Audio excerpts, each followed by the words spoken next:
Hi hello ನಮಸ್ಕಾರ ಎಲ್ಲರಿಗೂ ಪರೀಕ್ಷೆ ಯೂಟ್ಯೂಬ್ ಚಾನಲ್ಗೆ ತಮಗೆಲ್ಲ ಆತ್ಮೀಯವಾದ ಸ್ವಾಗತ. ನಾನು ನಿಮ್ಮ ಗಣಿತ ಶಿಕ್ಷಕ ಕಾರ್ತಿಕ್. ಇವತ್ತು ನಾವು ಯಾವ ವಿಡಿಯೋನ ತಂದಿದ್ದೀವಿ ಅಂದರೆ ಬಹುಪದೋಕ್ತಿಗಳು ಪಾಲಿನಾಮಿಯಲ್ಸಿನ ಸಾರಾಂಶದ ವಿಡಿಯೋ, ಸಮ್ಮರಿ ವಿಡಿಯೋ. ಯಾಕೆ ನಾವು ಸಮ್ಮರಿ ವಿಡಿಯೋಸ್ನ ಮಾಡ್ತಾ ಇದ್ವಿ? ತುಂಬ ಸಿಂಪಲ್ ಮಕ್ಕಳ. ನೋಡಿ, 10th ಸ್ಟ್ಯಾಂಡರ್ಡಲ್ಲಿ ನೀವು ತುಂಬ ಹೊಸ ಕಾನ್ಸೆಪ್ಟ್ಸ್ನ ಕಲಿತಾ ಇರ್ತೀರ. ಈ ಹೊಸ ಕಾನ್ಸೆಪ್ಟ್ಸ್ನ ನೀವು ಕಲಿಬೇಕಾದ್ರೆ, ಈ ಪಾಠನ ನೀವು ನೋಡಬೇಕಾದ್ರೆ, ಅಥವಾ ಸ್ಕೂಲಿನಲ್ಲಿ ಶಾಲೆಯಲ್ಲಿ ನೀವು ಕಲಿಬೇಕಾದ್ರೆ ಆ ಹೊಸ ಕಾನ್ಸೆಪ್ಟ್ಸ್ ನಿಮ್ಗೆ ತುಂಬ ಚೆನ್ನಾಗಿ ಅರ್ಥ ಆಗುತ್ತೆ, ತಲೆಯಲ್ಲಿ ಕೂಡ ಇರುತ್ತೆ. ಬಟ್ ಸ್ವಲ್ಪ ದಿನ ಆದಮೇಲೆ ಆ ಕಾನ್ಸೆಪ್ಟ್ಸ್ಗಳು ಮೆತ್ತಿಗೆ ಮರೆಯಕ್ಕೆ ಮರ್ತು ಹೋಗ್ಬಿಡ್ತಾ ಇರುತ್ತೆ. ಓಕೆ, ಆ ಥರ ಮರ್ತು ಹೋಗಬಾರ್ದು, ತಲೆಯಲ್ಲಿ ತುಂಬ ಹೊತ್ತು ಇರಬೇಕಂದ್ರೆ ನೀವು ಮಾಡಬೇಕಾಗಿರೋದೇನು, ರಿವೈಸ್ ಮಾಡಬೇಕು, ಅದ್ರ ಮೇಲೆ ಕಣ್ಣಾಡಿಸ್ತಾ ಇರಬೇಕು, ಪ್ರಾಕ್ಟೀಸ್ ಮಾಡ್ತಾ ಇರಬೇಕು. ಈ ರಿವಿಷನ್ ಅನ್ನೋ ಒಂದು ನೆಪದಲ್ಲಿ ನಾವೇನು ಮಾಡ್ತಾ ಇದ್ದೀವಿ, ಸಾರಾಂಶನ ನೋಡ್ತಾ ಇದ್ದೀವಿ. ಓಕೆ, ಸೊ ಸಾರಾಂಶ ಅಂದರೆ ಏನು? ಪಾಲಿನಾಮಿಯಲ್ಸ್ ಬಹುಪದೋಕ್ತಿಯಲ್ಲಿ ನಾವು ಯಾವೆಲ್ಲ ಸಿದ್ಧಾಂತಗಳನ್ನು ನೋಡಿದ್ದೀವೋ, ಯಾವೆಲ್ಲ ಕಾನ್ಸೆಪ್ಟ್ಸ್ ನೋಡಿದ್ದೀವೋ, ಆ ಕಾನ್ಸೆಪ್ಟ್ಸ್ನ ನಾವು ಮೈಂಡ್ ಮ್ಯಾಪಿನ ಮುಖಾಂತರ ನೋಡ್ತಾ ಇದ್ದೀವಿ. ಸೊ ಈ ಮೈಂಡ್ ಮ್ಯಾಪಿನ ಮುಖಾಂತರ ನೋಡಿದಾಗ ಏನಾಗುತ್ತೆ, ನಮಗೆ ಅದೊಂದ್ಸತಿ ರಿವೈಸ್ ಆಗುತ್ತೆ, ಹಾಗೂ ನಮ್ಮ ತಲೆಯಲ್ಲಿ ಜಾಸ್ತಿ ಉಳ್ಕೊಳ್ಳೋಕೆ ಸ್ಟಾರ್ಟ್ ಆಗುತ್ತೆ. ರೈಟ್. ಸೊ ಮೊದಲನೇ ಕಾನ್ಸೆಪ್ಟ್ ಪಾಲಿನಾಮಿಯಲ್ಸ್ ಬಹುಪದೋಕ್ತಿಗಳಲ್ಲಿ ಯಾವುದು ಅಂದರೆ ಡಿಗ್ರಿ ಆಧರಿಸಿದ ಬಹುಪದೋಕ್ತಿಗಳ ವಿಧಗಳು. ಅಂದರೆ ಡಿಗ್ರಿಯ ಮೇಲೆ, ಅಂದರೆ ಏನು, classification of polynomials based upon degree.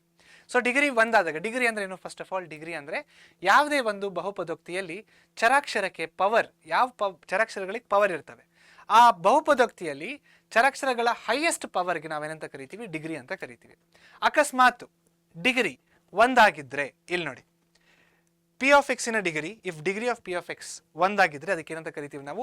Linear polynomial ಅಥವಾ ರೇಖಾತ್ಮಕ ಬಹುಪದೋಕ್ತಿ ಅಂತ ಕರಿತೀವಿ. ಡಿಗ್ರಿ ಎರಡಾಗಿದ್ದರೆ ಕ್ವಾಡ್ರಾಟಿಕ್ ಪಾಲಿನಾಮಿಯಲ್ ಅಥವಾ ವರ್ಗ ಬಹುಪದೋಕ್ತಿ ಅಂತ ಕರಿತೀವಿ. ಡಿಗ್ರಿ ಮೂರಾಗಿದ್ದರೆ ಕ್ಯೂಬಿಕ್ ಪಾಲಿನಾಮಿಯಲ್ ಅಥವಾ ಘನ ಪದೋಕ್ತಿ ಅಂತ ಕರಿತೀವಿ. ರೈಟ್. ಇದು ಮೊದಲನೆಯ ಕಾನ್ಸೆಪ್ಟ್. ಎರಡನೆಯ ಕಾನ್ಸೆಪ್ಟ್ ಏನಿದೆ? ಎರಡನೆಯ ಕಾನ್ಸೆಪ್ಟ್ ಈ ರೀತಿಯಲ್ಲಿದೆ. ಶೂನ್ಯತೆಗಳು ಮತ್ತು ಸಹಗುಣಕಗಳ ನಡುವಿನ ಸಂಬಂಧವನ್ನು ತಾಳೆ ನೋಡಿ, ರಿಲೇಷನ್ಶಿಪ್. ತಾಳೆ ನೋಡಿ ಅಂದರೆ ನೋಡಿ, ಅದು ಪ್ರೂವ್ ಮಾಡಿ ಅಂತ ಇದೆ. ಆ ತಾಳೆ ನೋಡೋದು ಬೇಡ, relationship between zeros and coefficients of a polynomial. So ಏನ relationship between coefficients and polynomial ಏನಿದೆ ಅಂದರೆ, P of X is equal to A X square plus B X plus C. ಏನಿದು? ಇದು ವರ್ಗ ಬಹುಪದೋಕ್ತಿಯ ಸಾಮಾನ್ಯ ರೂಪ. ಕರೆಕ್ಟಾ? ವರ್ಗ ಬಹುಪದೋಕ್ತಿಯ ಸಾಮಾನ್ಯ ರೂಪ. ಶೂನ್ಯತೆಗಳ ಮೊತ್ತ, ಸಮ್ ಆಫ್ ಝೀರೋಸ್, ಯಾವ ಥರ ಇದೆ? Alpha plus beta. Alpha plus beta ಯಾವುದಕ್ಕೆ ಸಮವಾಗಿರುತ್ತೆ? Minus B by A. Clear? Next, ಶೂನ್ಯತೆಗಳ ಗುಣಲಬ್ಧ, product of zeros. Product of zeros ಅಂದರೆ ಆಲ್ಫಾ ಇಂಟು ಬೀಟಾ ಯಾವುದಕ್ಕೆ ಸಮವಾಗಿರುತ್ತೆ? ಸಿ ಬೈ ಎಗೆ ಸಮವಾಗಿರುತ್ತೆ. ನೆಕ್ಸ್ಟ್, ಮೂರನೆಯ ಕಾನ್ಸೆಪ್ಟ್ ಏನಪ್ಪ ಅಂದರೆ ಬಹುಪದೋಕ್ತಿಯ ಶೂನ್ಯತೆಗಳ ರೇಖಾಗಣಿತೀಯ ಅರ್ಥ. ಅಂದರೆ ಏನು? Geometrical meaning of zeros of a polynomial. ಇದರಲ್ಲಿ ನಾವೇನು ನೋಡಿದ್ದೀವಿ ಹೇಳಿ? ಇದರಲ್ಲಿ ಸೊನ್ನೆಗಳ ಸಂಖ್ಯೆ, ನಂಬರ್ ಆಫ್ ಝೀರೋಸ್. ಇದರಲ್ಲಿ ನಾವೇನು ನೋಡಿದ್ದೀವಿ? ಒಂದು ಗ್ರಾಫ್ನ ಕೊಡ್ತಾರೆ ಈ ಥರ. ರೈಟ್.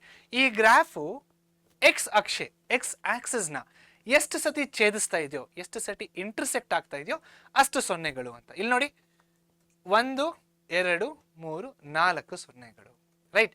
ಇದರ ಹೊರತುಪಡಿಸಿ ಇನ್ನೂ ಒಂದು ಸಿದ್ಧಾಂತ ಇದೆ ಹೊಸದಾಗಿ ನಾವು ಕಲ್ತಿರೋದು. ಯಾವುದಪ್ಪ ಅಂದರೆ ಅದು ವರ್ಗ ಬಹುಪದೋಕ್ತಿಯ ಶೂನ್ಯಗಳನ್ನು ಹೇಗೆ ಕಂಡುಹಿಡಿಯೋದು. ತುಂಬ ಸಿಂಪಲ್. ಅದು ಆಲ್ರೆಡಿ ನಾನು ಹೇಳ್ಕೊಟ್ಟಿದ್ದೀನಿ. A X square plus B X plus C ಅಂತ ಇರುತ್ತೆ. ಮೊದಲನೇ ಸ್ಟೆಪ್ ಏನು? ಎ ಎಕ್ಸ್ ಸ್ಕ್ವೇರ್ ಮತ್ತು ಸಿನ ಗುಣಿಸೋದು. So A X square into ಸಿನ ಮಾಡೋದು. Okay, with the signs. Sign ಅಂದರೆ ಇಲ್ಲಿ ಧನಾತ್ಮಕ ಇದೆಯೋ ಋಣಾತ್ಮಕ ಇದೆಯೋ ನೋಡಬೇಕು, ಅದನ್ನ ಜೊತೆಗೆ ಗುಣಿಸ್ಬೇಕು. ಗುಣಿಸಿದಾಗ ನಮ್ಗೆ ಏನು ಬರುತ್ತೆ? A X square C. ಇದು ಮೊದಲನೇ ಸ್ಟೆಪ್. ಎರಡನೇ ಸ್ಟೆಪ್ ನಾವೇನು ಮಾಡಬೇಕು? ಈ ಎ ಎಕ್ಸ್ ಸ್ಕ್ವೇರ್ ಸಿನ ಬಿಡಿಸ್ಬೇಕು. ಯಾವ ರೀತಿಯಲ್ಲಿ ಬಿಡಿಸ್ಬೇಕಂದ್ರೆ, ನಮಗೆ ಇವು ಎರಡನ್ನ ಸಂಕಲನ, ಆಡಿಷನ್ ಮಾಡಿದಾಗ ನಮ್ಗೆ ಏನು ಬರಬೇಕು? ಬಿ ಆಫ್ ಎಕ್ಸ್ ಬರಬೇಕು. ಅದೇ ಗುಣಿಸಿದಾಗ ನಮ್ಗೆ ಏನು ಬರಬೇಕು? ಇದೇ ಬರಬೇಕು, A X square plus C. ಈ ರೀತಿ ಮಾಡಿಬಿಟ್ಟು ಇವೆರಡನ್ನ ಬಿ ಎಕ್ಸಿನ ಜಾಗದಲ್ಲಿ ಹಾಕಿ ಪರಿಹರಿಸಬೇಕು. ಯಾವ ರೀತಿ ಪರಿಹರಿಸಬೇಕು ಅದನ್ನು ಆಲ್ರೆಡಿ ಹೇಳ್ಕೊಟ್ಟಿದ್ದೀನಿ. ಸೊ ಇಷ್ಟೆಲ್ಲ ಸಿದ್ಧಾಂತಗಳನ್ನು ನಾವು ಪಾಲಿನಾಮಿಯಲ್ಸ್ ಅಥವಾ ಬಹುಪದೋಕ್ತಿಗಳು ಅನ್ನೋ ಪಾಠದಲ್ಲಿ ಕಲ್ತಿದ್ದೀವಿ. ಸೊ ಇಲ್ಲಿಗೆ ಈ ಪಾಠದ ಅಂತ್ಯ. ಮತ್ತೆ ನಾನು ನಿಮಗೆ ಮುಂದಿನ ಪಾಠದಲ್ಲಿ ಸಿಗ್ತೀನಿ. ಅಲ್ಲಿವರೆಗೂ ಲೈಕ್ ಮಾಡಿ, ಈ ವಿಡಿಯೋನ ಶೇರ್ ಮಾಡಿ ಹಾಗೂ ಸಬ್ಸ್ಕ್ರೈಬ್ ಮಾಡಿ. ಪರೀಕ್ಷೆ ಜೊತೆಗೆ ಸ್ಟೇ ಟ್ಯೂನ್ಡ್ ಆಗಿರಿ. Thank you so much.